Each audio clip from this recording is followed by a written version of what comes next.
Right, so we touched on dead space, didn't we, Ivan? And I think using your rabbit anaesthesia expertise, let's start with let's start with that, shall we? Right. Rabbit anaesthesia. Typically, people tend to think that rabbits are difficult patients under anaesthetic, and they can be.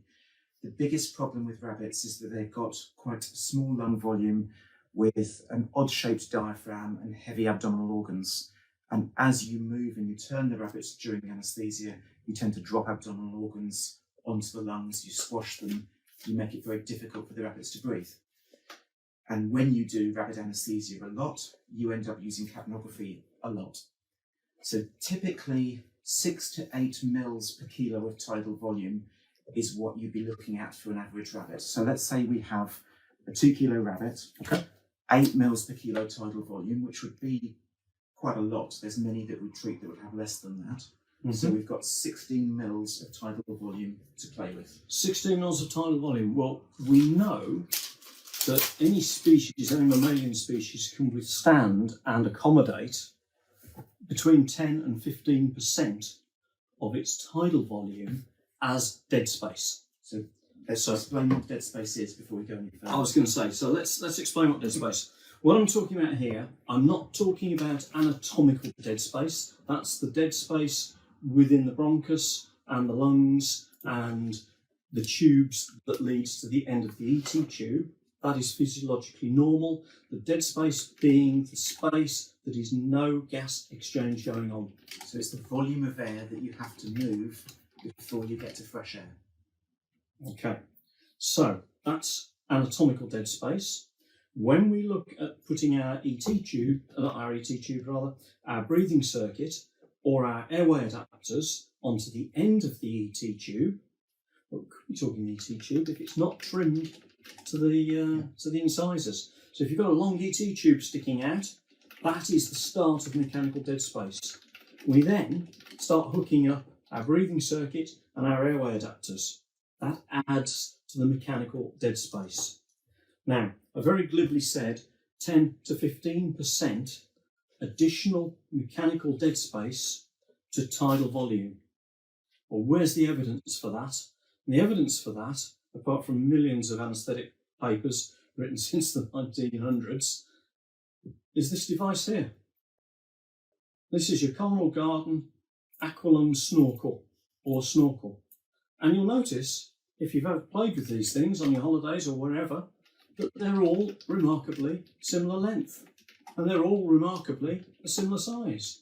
And the reason for that is that that represents about 10 to 15% mechanical dead space that, as a mammal, we can tolerate. Now, some people struggle with snorkels. They might be very small, have a very low lung volume. Other people find snorkels very easy to breathe through. They've probably got a large lung volume. But as a rule of thumb, that is 10 to 15%. So that's that. So let's have a look at your example there, Ivan. So 2 kilo rabbit, 16 mils worth of tidal volume. Very roughly, once you anaesthetise a mammal, without giving it any aid with ventilation, you're going to reduce the amount it can breathe by about half. So that's going to take us down to 8 mils. So with each breath, this rabbit, in an ideal situation, can move that much gas. Now we are going to be monitoring this rabbit so that it hopefully doesn't die under anaesthesia. Let's look and see what the volume of that adapter is. Right, now this is important. This is the standard airway adapter for mainstream. And this has got an internal volume of approximately what this rabbit is breathing. 8 mils. So we don't want to use the large one, we want to use the small one. So this one, if that comes out on the camera, you can see that the central tube there is almost completely filled in. Both ends, very small airway adapter. Now whilst it's the same length, the volume of this one is between 0.6 and 0.8 of a mil. So that will reduce To about 7 mils. to about 7 mils per breath. So we're still moving air, not a huge amount of air, but the more you add on at the other end of the patient, the more things you plug in, the more dead space you add, the more gas this rabbit has to move in order to get fresh air. Yeah. And the reason it's called dead space, if the volume of air that the rabbit has to move is bigger than the volume of air the rabbit can move, its chest is moving, the bag is moving, but there's no fresh air coming in. Hence the word. Should we? Yeah, okay. Well, let's try a little experiment here. So we already know, I know that Ivan can use a snorkel.